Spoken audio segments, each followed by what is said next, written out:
criticando o hablando en mal de ella porque ha cometido cierto error, cierto pecado.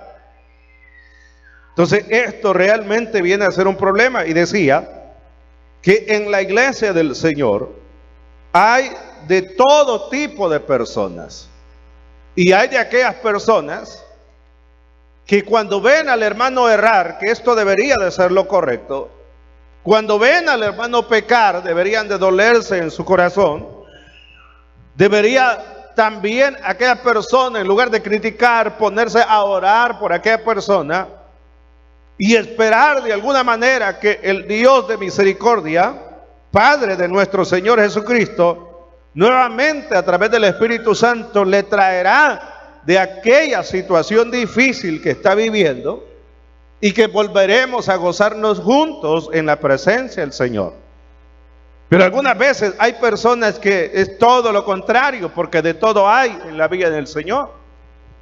Hermanos, andan buscando discretamente conocer acerca del pecado, del error de la persona, para luego manifestarlo ante los demás, para luego traerlo y ponerlo en evidencia ante los demás. Y este tipo de personas algunas veces hacen estas cosas, hermanos, para crear nubes de humo, para crear distracción, es decir, para que algunos dentro de la congregación no se fijen en su propia vida o en la conducta de esta persona. Siempre anda sacando los errores de los demás, usando esto como un factor distractor para que la gente no vea su propia vida. Pero aquellos hermanos que de alguna manera tenemos, por misericordia de Dios, un poquito de sabiduría, cuando hay este tipo de personas que vienen a difamar, que vienen a denunciar, las demás personas sí oímos, sí les prestamos atención porque vale la pena hacerlo. Pero también analizamos a aquella persona que está poniendo la denuncia, que está hablando de tal manera, y podemos, hermanos, hacerle preguntas, en cualquier caso, preguntas como, ¿usted ya habló con él al respecto? ¿Ya oró por él? ¿O ya se dio cuenta si en realidad lo que está diciendo es verdad? Y no en todos los casos, pero en la mayoría de ellos, este tipo de cosas se levanta en las congregaciones y dicen, no, es que fulana me dijo, no, es que el fulano me dijo. Y cuando se va, hermanos, y se habla con ese supuesto fulano, el otro dice que el otro le dijo. Y así es una cadena interminable y al final viene a ser un chisme, un chambre.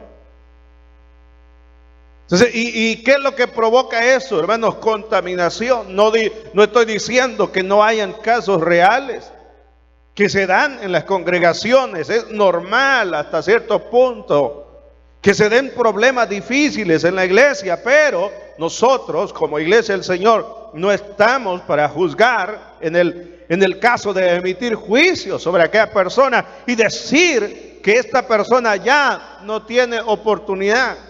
Sí estamos para mediar la situación, porque la palabra dice que los que son espirituales deben de juzgar este tipo de cosas con espiritualidad.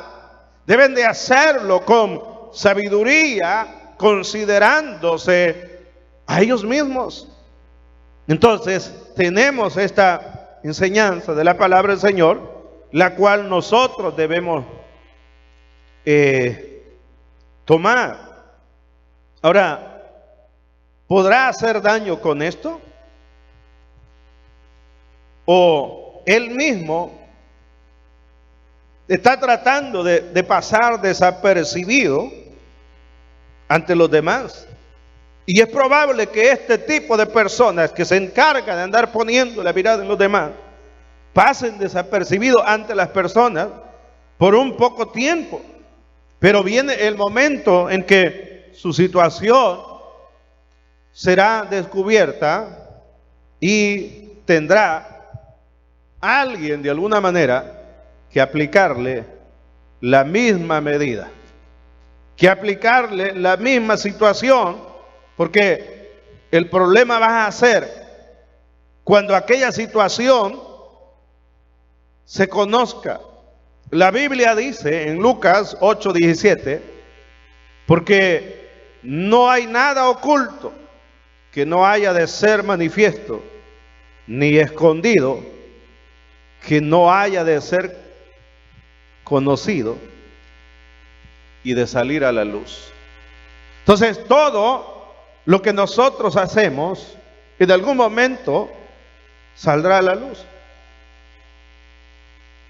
Y las situaciones que, como pueblo en general, como cristianos en general, no hay nadie,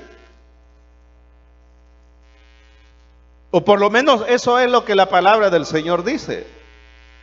No hay nadie que no haya pecado, que no haya fallado delante del Señor. Entonces, nosotros tenemos que considerar esta situación. Cuando aquel que se encarga de juzgar vengan y le descubran a él alguna situación, ¿qué pasará con el juzgador? Cuando aquella situación se le dé vuelta, ya no es él el que está acusando, ya no es él el que está diciendo acerca de la persona, sino que ahora hay otras personas, hay otros juzgadores que están encima de él. ¿Será que va a ser considerado? Es una pregunta. No. Y solo seremos considerados si nosotros también consideramos a aquellos a los cuales tenemos la oportunidad de tratar en cierto momento. No hay que denunciar o que anunciar el error, el pecado de los demás cuando lo sabemos. Como cristianos tenemos la responsabilidad de ir directamente con él, hablar personalmente y preguntarle acerca de aquella situación. Y esta es una manera más fácil de arreglar cualquier mala conducta que alguien esté teniendo. Pero no está en nosotros, hermanos, difamar aquella situación.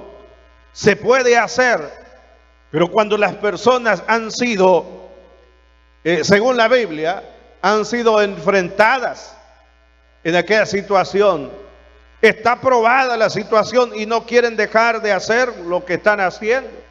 Se llaman 2 o 3 testigos y se vuelve a reconvenir la persona, y de persistir la persona en una mala conducta, solamente entonces, y tienen que ser los líderes de la iglesia que deben manifestar de manera pública la conducta de aquella persona, y esto por el beneficio de la obra del Señor.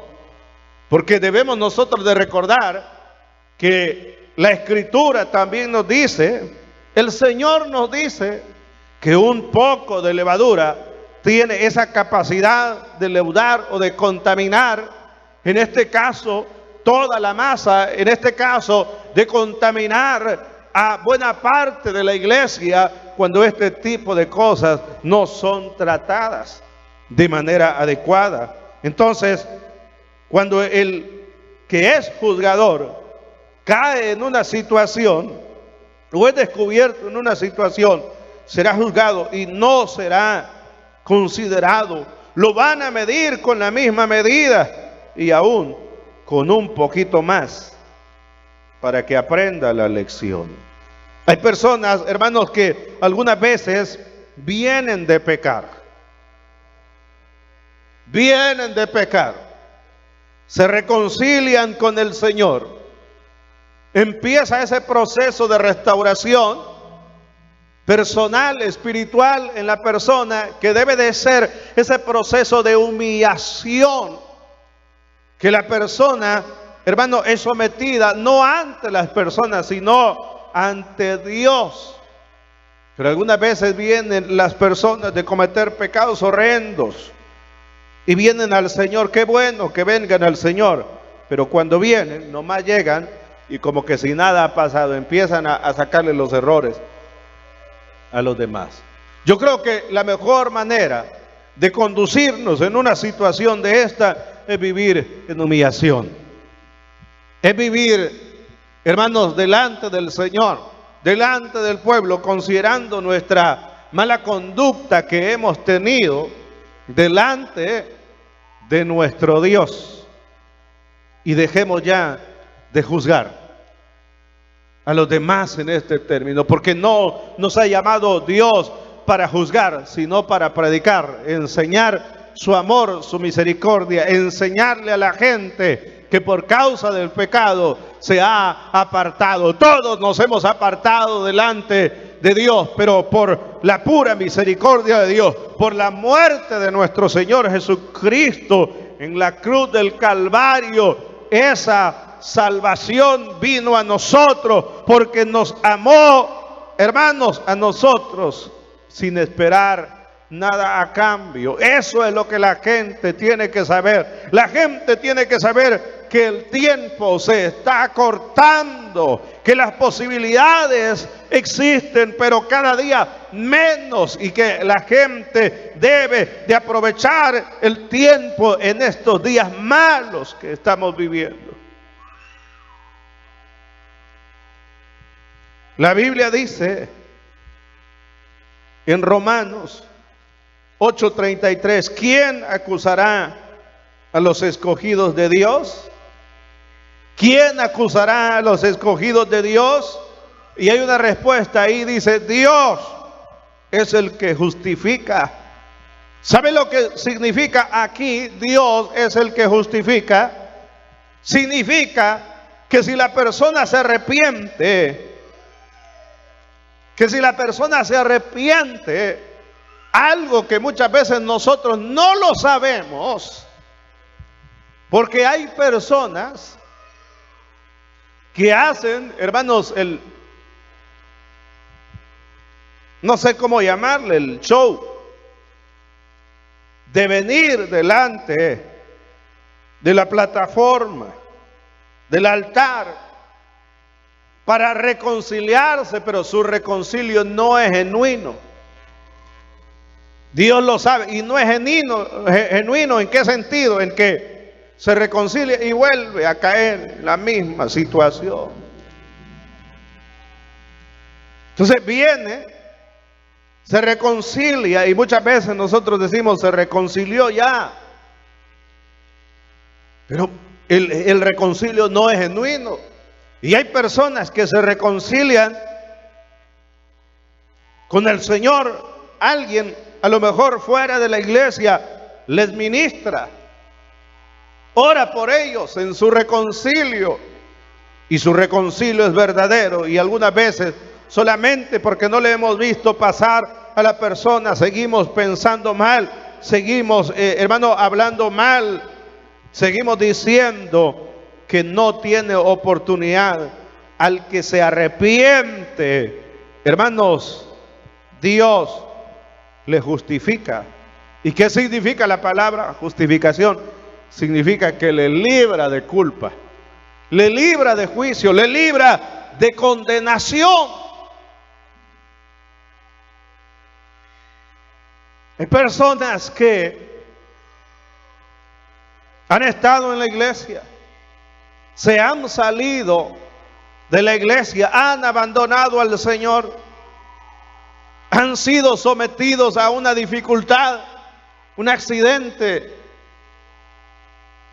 una enfermedad terminal, y de repente estas personas estaban bien, pero solo es cuestión de meses y están mal y muriendo ahora.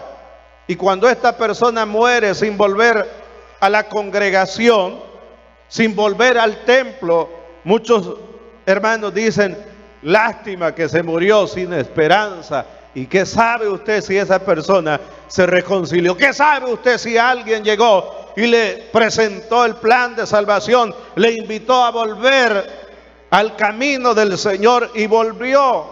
Entonces tenemos nosotros que tener mucho cuidado.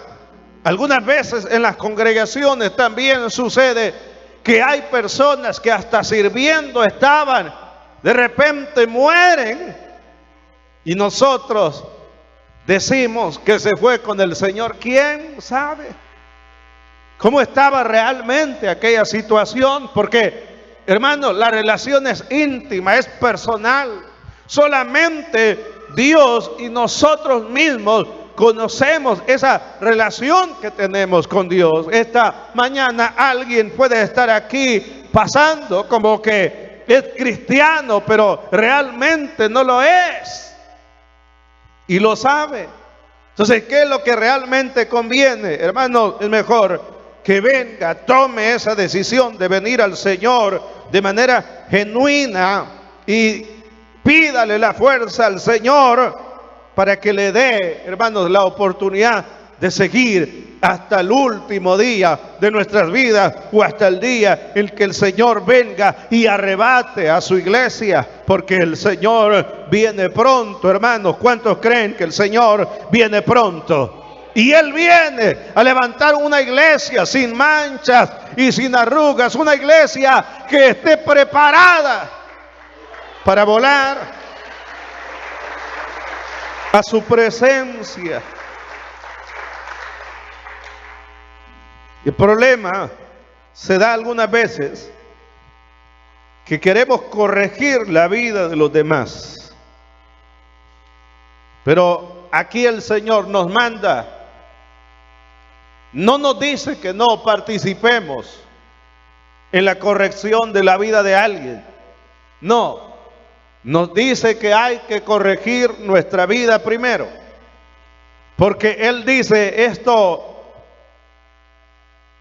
es ilógico, esto no es así, porque ¿cómo es posible que alguien que tiene una vida peor va a corregir la vida del otro? Entonces, por eso el Señor dice: hipócrita, saca primero la viga de tu propio ojo para que después puedas ver la paja o la pequeña basura que está en el ojo de tu hermano. Y hace esta comparación el Señor refiriéndose, hermanos, al desorden que ya sea uno u otro podamos tener delante del Señor. Entonces, no estamos nosotros para corregir la vida de los demás primero, sino primero la de nosotros. Y cuando ya nosotros estemos bien, ayudemos a todo aquel que podamos. Romanos 14:4 dice: ¿tú quién eres que juzgas al criado ajeno? Para su propio Señor está en pie o cae, pero estará firme, porque poderoso es el Señor para hacerle estar firme. ¿De quién depende la firmeza? ¿De mí depende la firmeza de los demás? ¿De mi corrección depende de la firmeza de los demás? No, esa firmeza depende de nuestro Señor Jesucristo. Él nos da esa bendición a nosotros. Y yo quiero decir esto, hermanos, que en la vida cristiana muchos han empezado bien,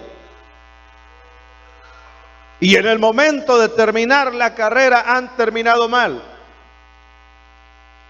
Y muchos también han empezado mal.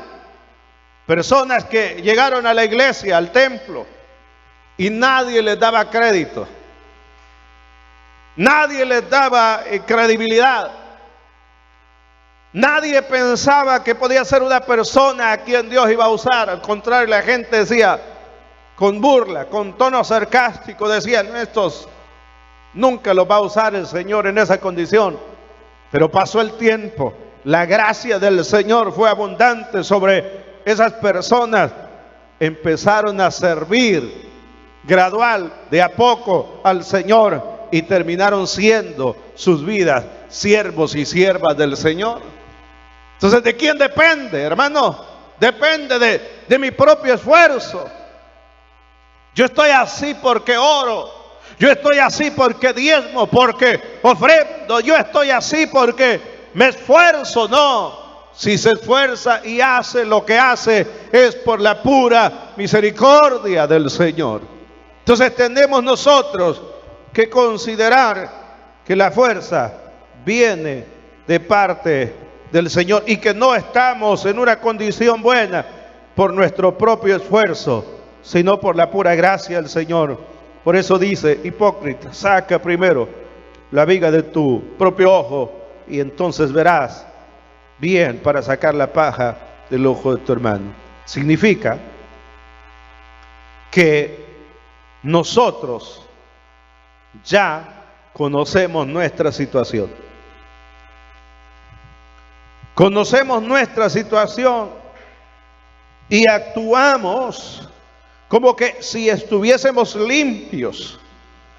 Como que, hermanos, en realidad vivimos vidas santas delante del Señor. En cierta ocasión habían dos hermanos, iban juntos. De repente se pararon y uno de ellos empezó a hablar con una persona y empezó a invitarle, a presentarle el plan de salvación, y la persona gustosamente oyendo.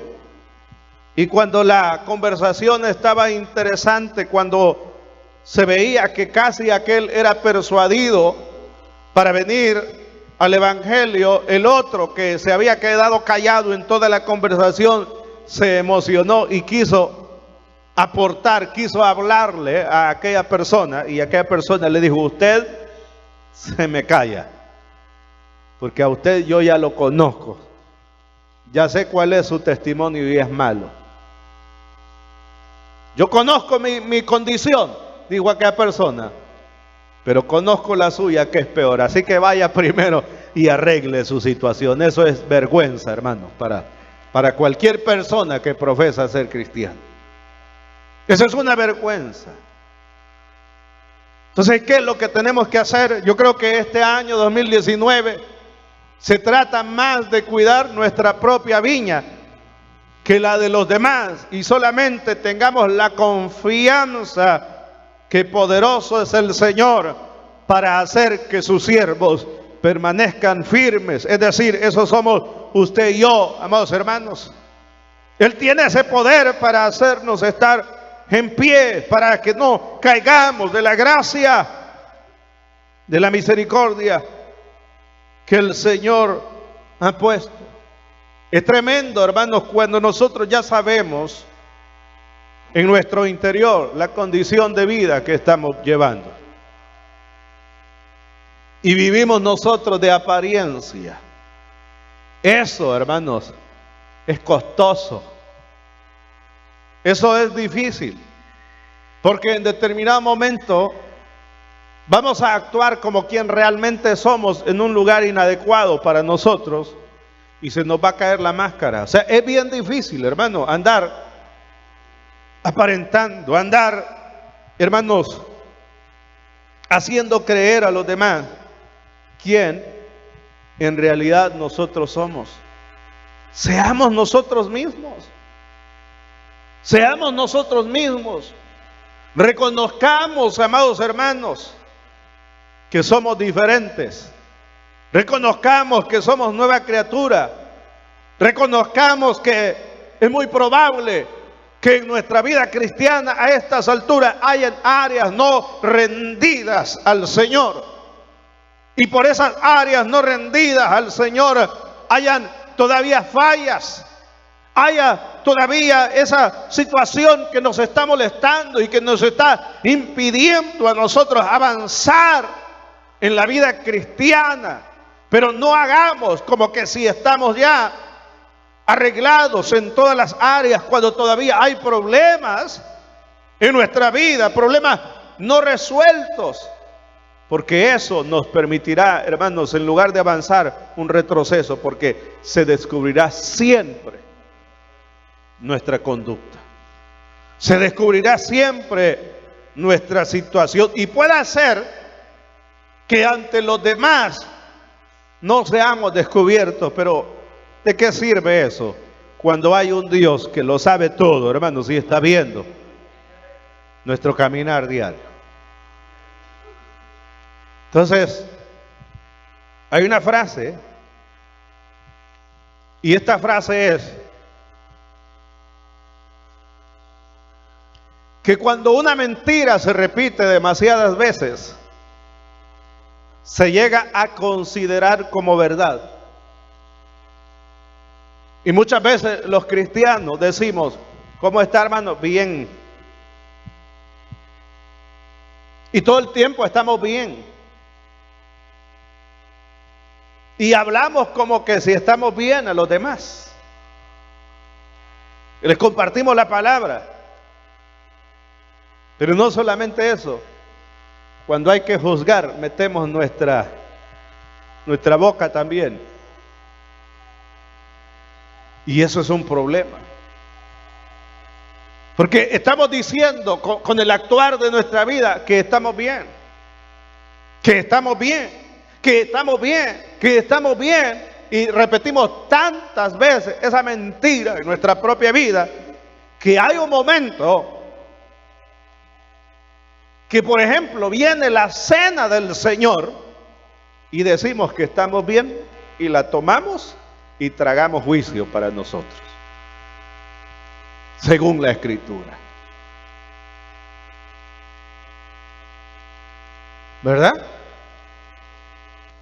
Porque esto lo dije en la vigilia del viernes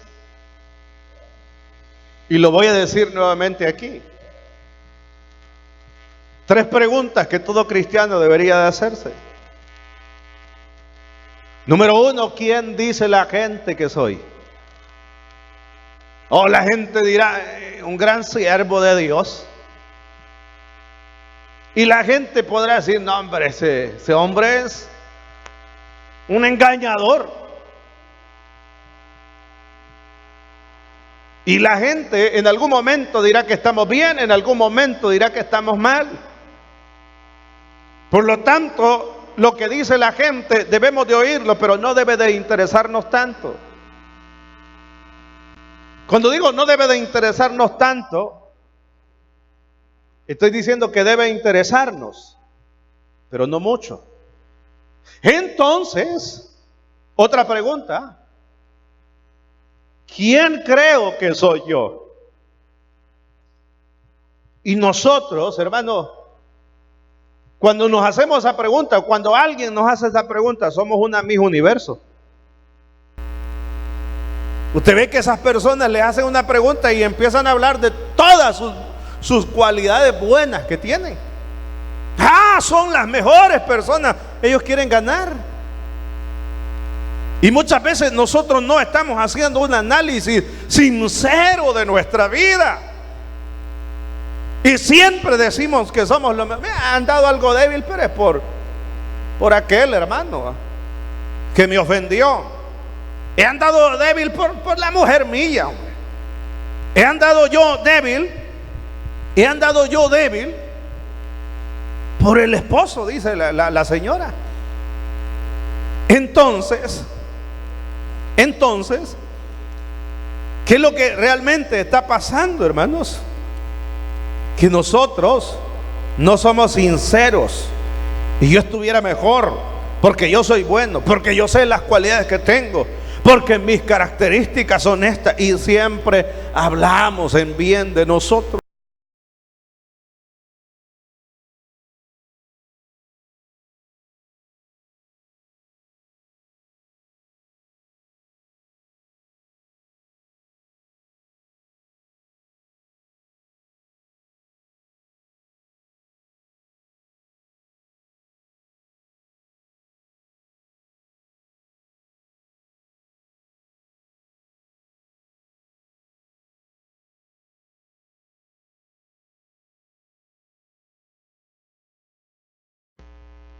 Así somos algunas veces de falsos. Así somos. Pero al preguntarnos cómo estamos, ¿estamos bien? No, yo estoy bien. Yo soy una buena persona. Yo no sé por qué me maltratan, yo no sé por qué la gente habla de mí. Entonces ya nos preguntamos qué dice la gente, nosotros, alguna opinión emitió, nos preguntamos quién somos nosotros según nuestros juicios, somos lo mejor. Vale la pena que nos preguntemos o que le preguntemos a Dios a través de su palabra quiénes realmente somos nosotros. Considerando que la Escritura dice que Él no pasará al que es culpable como justo, ni al justo como culpable en aquel día del juicio.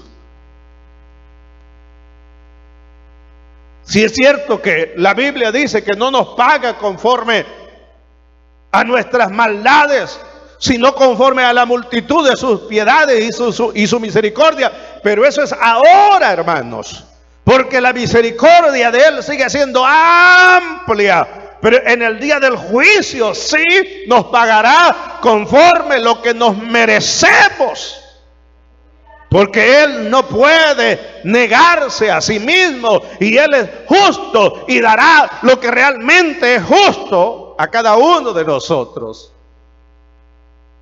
No, Dios no pague conforme a nuestras maldades, sino conforme a la multitud de sus pies. Y estamos acumulando cosas en nuestra vida, confiados, interpretando mal esa palabra, creyendo que llegando allá mal, Él va a dejar todo ese mal de nosotros de lado y nos va a hacer pasar a la gloria que Él ha preparado para sus hijos. No.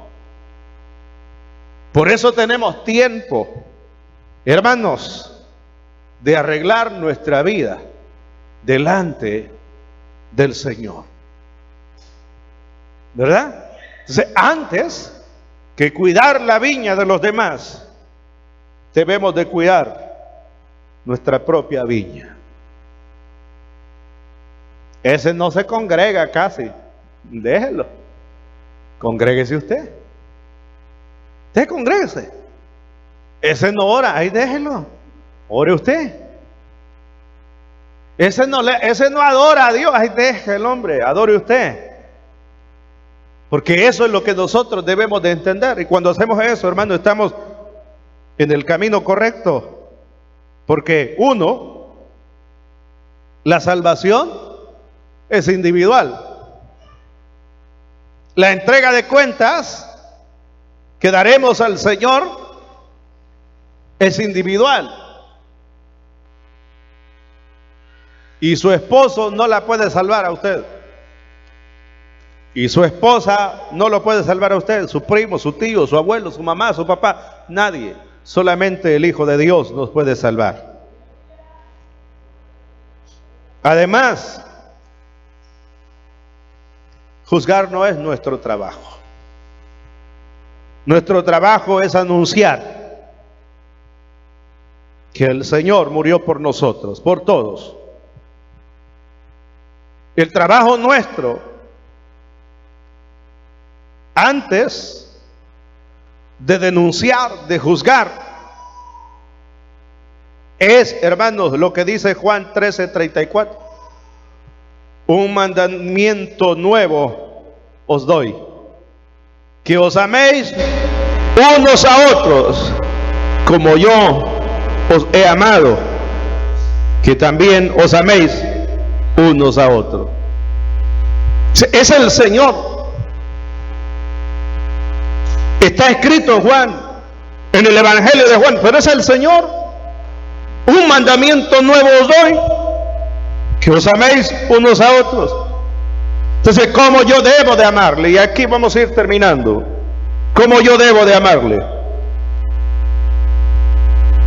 Como Él le amó. ¿Y cómo le amó Él? Con sus defectos, con sus debilidades, con sus virtudes. Porque si hay algo que yo no puedo hacer ni debo querer hacer, es cambiarle a usted. Yo no puedo cambiarlo a usted. Usted es usted.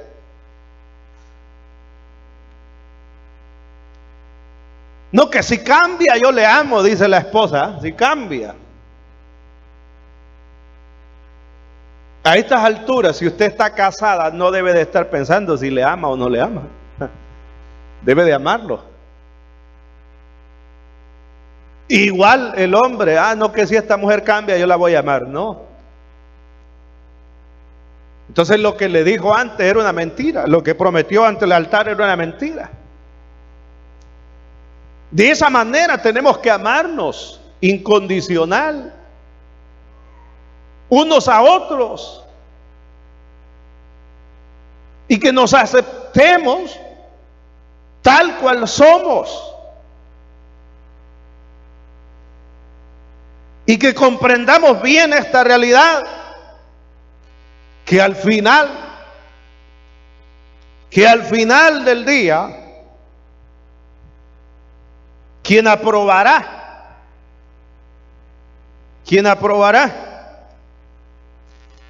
la entrada será el Señor.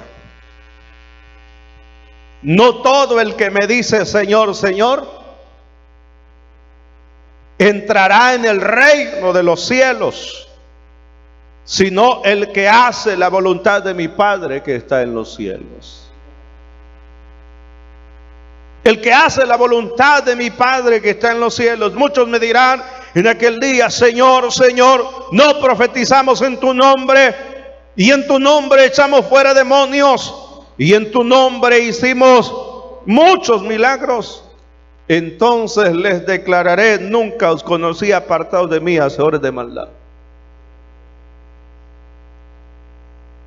El tener un privilegio, el tener un puesto en la iglesia no es garantía de salvación. El hacer milagros, el hacer muchas cosas buenas de tal manera que aún los más malos nos aprueben las cosas buenas, no es garantía de salvación. ¿Cuál es la garantía de salvación? Es la comunión. Es la comunión íntima que tengamos con el Señor. El que hace la voluntad de mi Padre, el que tiene como hijo esa bendición de agradar al Padre, de agradar a nuestro Dios. Los que somos padres, cuando nuestros hijos hacen algo indebido, no estamos agradados, no estamos contentos. Mas cuando nuestros hijos hacen lo bueno, estamos contentos. Así es también Dios con nosotros. Y aquellos que tengan esa bendición en su vida de agradar al Padre, Él estará contento y la bendición de Dios fluirá para vida eterna. Pablo el apóstol, digo, en el Nuevo Testamento, después de Jesús, Pablo, un hombre que resucitó muertos, fue mordido por una serpiente. Todos esperaban que iba a caer muerto. No le hizo nada. Se cumplió la palabra de Jesús. Los morderán las serpientes y no les hará daño. Beberán cosas mortíferas, no les dañará. Sobre los enfermos pondré las manos, sanarán. Entonces, ¿qué pasó? Pablo dijo, yo mismo no pretendo haberlo alcanzado todo. Mas sin embargo, una sola cosa hago. Prosigo a la meta del supremo llamamiento. Yo, Pablo, todavía no he alcanzado, no me lo creo. Hay cosas que faltan que hacer, hay cosas que hay que arreglar. Y el Señor dijo en Mateo 24, bienaventurado el que haya haciendo así. Por eso, en esta hora, hermanos,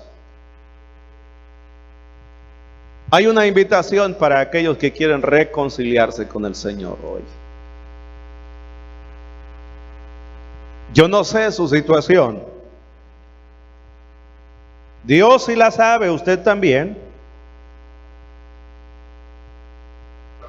Pero una cosa sí sé, que si alguien ahora está fuera de la voluntad de Dios, fuera del camino del Señor, las cosas no le están yendo nada bien.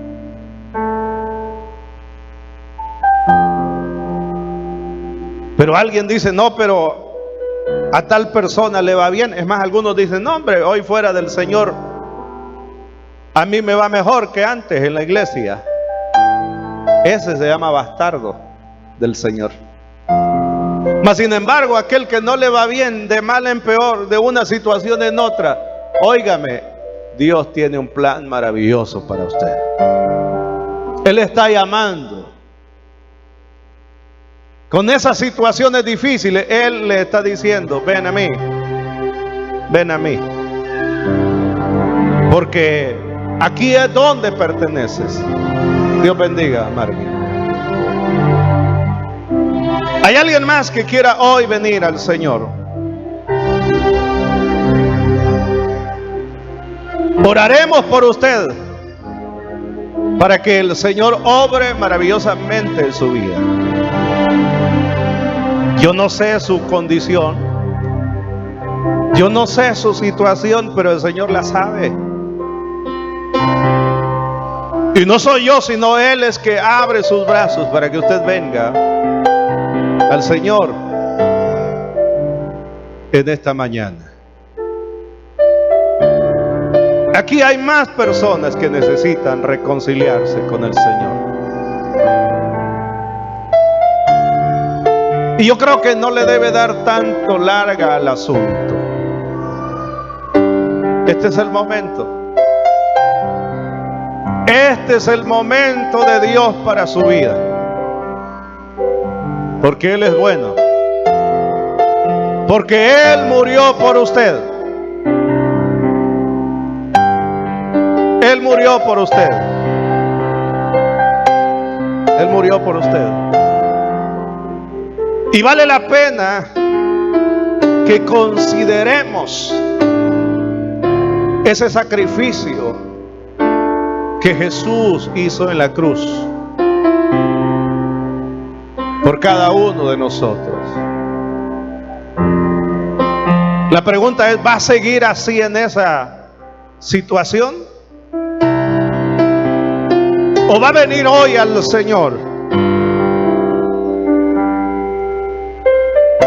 Él está llamando. Él tiene sus brazos abiertos. Él quiere bendecirle. Él quiere sanarle su corazón. Este es el momento de Dios para usted. Amén. ¿Hay alguien más que quiere hoy venir a Jesús? El tiempo se está terminando. Vamos a cerrar este llamado. Solamente le digo una cosa: usted más que nadie sabe su condición delante de Dios. Usted más que nadie conoce su situación. Eso de que le digan hermano a uno y uno dentro de su corazón sabe que no lo es porque le ha fallado al Señor, eso es carga. Eso es duro. Mas sin embargo, el Señor dice en su palabra: y conoceréis la verdad, y la verdad os hará libre. Jesús es la verdad.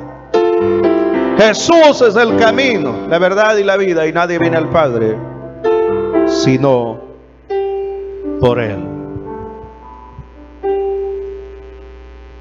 Todavía hay tiempo para aquel que quiere venir a Jesús. Todavía hay tiempo. Vamos a pedirle a usted, iglesia amada, que se ponga de pie. Vamos a orar por los hermanos. Han pasado que hoy se están reconciliando con el Señor. Porque a pesar de todo, Él es bueno. Los malos somos nosotros, los que no entendemos el plan y el propósito de Él para nuestra vida. Pero hoy, todos ustedes los que están acá al frente, repitan esta oración conmigo. Digan: Señor Jesús, me reconcilio contigo.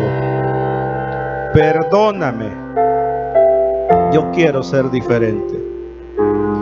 Yo sé que moriste por mí. Yo sé que tú eres bueno. Hoy me arrepiento. Hoy me arrepiento de mis pecados. Dame la fuerza que necesito para seguir, porque solo no puedo. Solo no puedo. Ese es el problema de muchos que creen que pueden solos. Solos no pueden. No pueden. Yo no estaría aquí si estuviera solo. Es la gracia y la misericordia del Señor la que nos mantiene, la que les mantendrá a ustedes también. Padre, en el nombre de Jesús, bendigo la vida de mi hermano, Señor, en tu nombre. Que esas bendiciones tuyas, Señor, sean sobre su vida. Tú nos amas tanto a nosotros, Señor, sin esperar nada a cambio. Y más que aceptarte nosotros, a ti, tú nos aceptas a nosotros tal y cual somos. Solo que tú esperas, Señor, que nosotros cambiemos nuestra vida, nuestra conducta, para nuestro propio beneficio. En el nombre de Jesús, en el nombre de Jesús, bendigo la vida de mi hermano, Dios. Padre, tú eres grande. Tú eres maravilloso, Señor. Tu misericordia sigue extendida, Señor. Bendigo esta vida, Señor. Su familia, Señor, en el nombre de Jesús. Gracias te damos, Señor, por esta bendición, porque están ahora, Señor, regresando. Bendigo la vida de mi hermana en tu nombre, oh bendito Dios. Gracias sean dadas a ti, Señor, por su vida. Señor, tú le darás la fuerza para seguir. En los momentos de debilidad, tú le darás fuerza. Como siempre lo has hecho, Señor, pero ahora ella lo va a entender, que tú no le abandonas. Que tú no le abandonas, Señor. Algunas veces creemos que tú nos has abandonado, pero no es así, Señor. Es mentira del diablo. Tú estás ahí, tú siempre has estado ahí en los momentos de dificultad. Pero ahora, en el nombre de Jesús, fuerza, Señor, para esta vida. Fuerza, fuerza, Señor. Fuerza. Siempre habrán problemas, pero tú tendrás control de todo, Señor. En el nombre de Jesús. En el nombre de Jesús, bendecimos esta vida, Señor. Sea bendito tu nombre, Señor, porque para siempre es tu misericordia. Mientras hay vida, hay esperanza de vida eterna. Señor, gracias en el nombre de Jesús por la vida de mi hermano. Tú le darás la fuerza que necesita. También sanarás su cuerpo. Mi Dios amado, en el nombre poderoso de Jesús, gracias te damos por su vida. Gracias, Señor, por la vida de mi hermano, Señor, que viene hoy también reconociendo tu gracia, tu misericordia, que viene reconociendo, Señor, lo grande que tú eres, y también reconociendo sus debilidades y sus limitaciones, y por eso es que viene a ti, Señor. Y tu palabra dice que el que a ti viene no le echa fuera. Gracias, Señor, porque Él se está reconciliando contigo también, como los demás hermanos, y tú le darás la fuerza que necesita, Señor. Bendice su familia, su esposa, sus hijos, Dios amado. Prospérales en todo. Amado, yo deseo que seas prosperado en todas las cosas y que tengas salud, así como prospera tu alma. Por nada estéis afanosos, si no sean conocidas vuestras peticiones delante de nuestro Dios. Padre, gracias por la vida de ellos. En el nombre de Jesús. Amén y amén. Gloria a Dios. Que el Señor les bendiga a todos. Dios te bendiga. Dios le bendiga. Dios le bendiga. Dios le bendiga. Aleluya. Llegamos hasta acá, hermanos. Yo dejo a mi hermano que ya va a concluir en este culto. Ya el transporte está